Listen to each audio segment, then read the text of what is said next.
Chapitre 4 Subterfuge. La fin de matinée s'était passée calmement. L'inspecteur Malus avait commandé un repas chez un traiteur. Il n'était pas d'humeur à cuisiner. D'ailleurs, c'était plutôt un habitué des petits restos et des surgelés. « Tu veux encore un peu de mousse au chocolat ?» proposa-t-il. « Non merci, je n'ai plus faim. » L'inspecteur commença à débarrasser la table. « Je me sens un peu inutile, j'aimerais vous aider, fit Daniel. « Oh, il n'y a pas grand-chose à faire, à part jeter les restes. » Il avait craint de devoir l'aider à manger et il avait été soulagé de constater que Daniel y arrivait tout seul. « Vous croyez vraiment qu'il peut venir, ce type ? Au fait, ce type, c'est peut-être une femme ? D'après l'emplacement des coups, c'est un homme, ou alors une femme vraiment très grande et très forte. Je ne pense pas qu'il viendrait, mais on ne sait jamais. Vous ne pourrez pas me protéger pour toujours, n'est-ce pas ? » Le policier tout sauta, gêné. Le commissaire lui avait donné 3 jours. « Non, avoua-t-il. » Daniel croisa frileusement les bras. « J'espère que je verrai bientôt et que je pourrai me méfier si... » « Mais comment, puisque je ne sais pas à quoi il ressemble ?» s'écria-t-il. « On va le trouver avant, » assura l'inspecteur.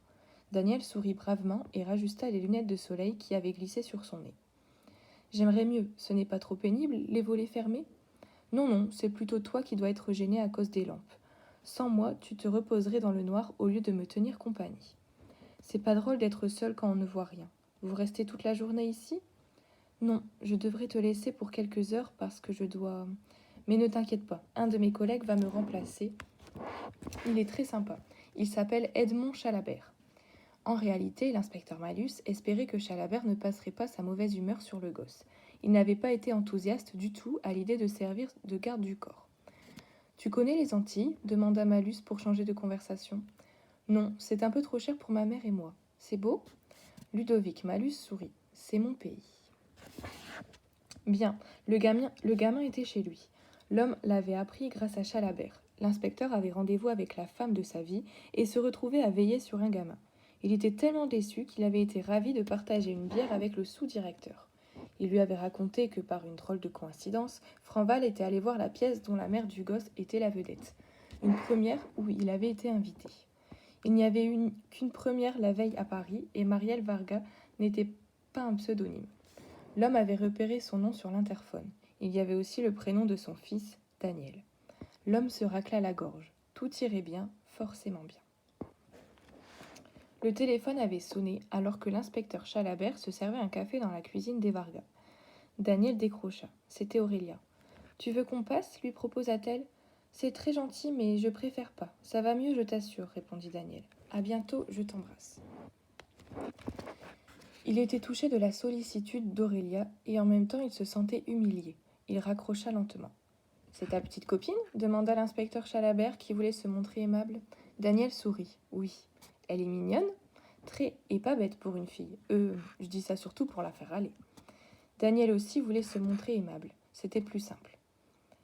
L'inspecteur Chalabert lui paraissait moins sympa que l'inspecteur Malus. Si Daniel avait osé, il se serait réfugié dans sa chambre pour écouter de la musique ou simplement pour rêver. Mais ça ne se faisait pas.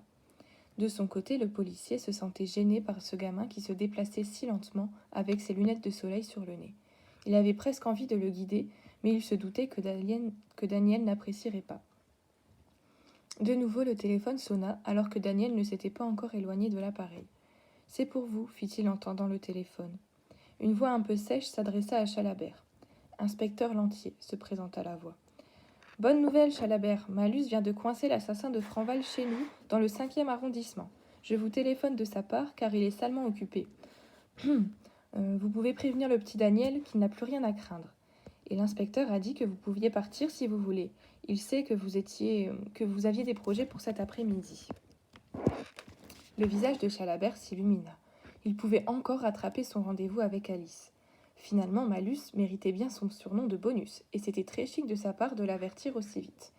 Il se tourna vers Daniel. « Tout est ok, Malus l'a eu, l'assassin Franval. » Devant l'air surpris du gamin, il se sentit obligé de demander quelques précisions.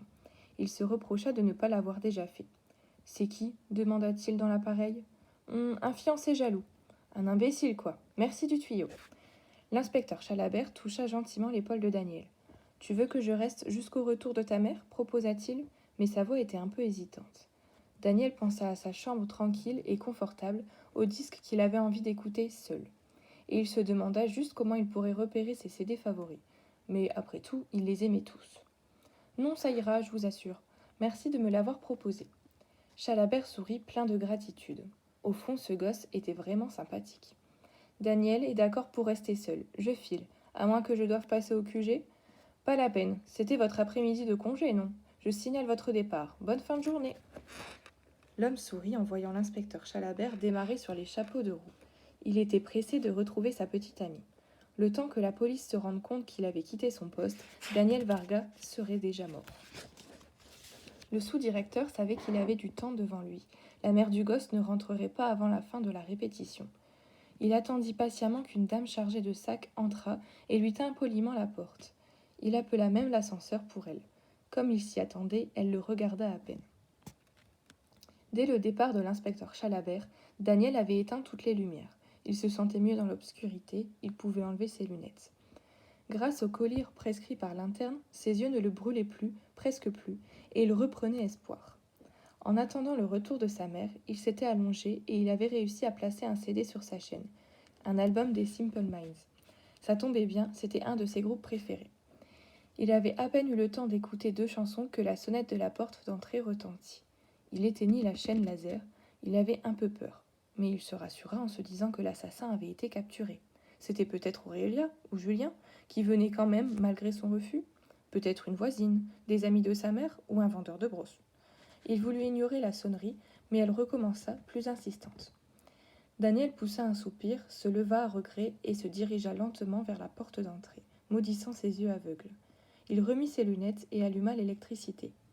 « Qui est-ce » demanda-t-il à travers la porte. « Inspecteur Daumier. Chalabert a eu des remords et il m'a demandé de rester avec toi jusqu'au retour de ta mère. » Daniel soupira.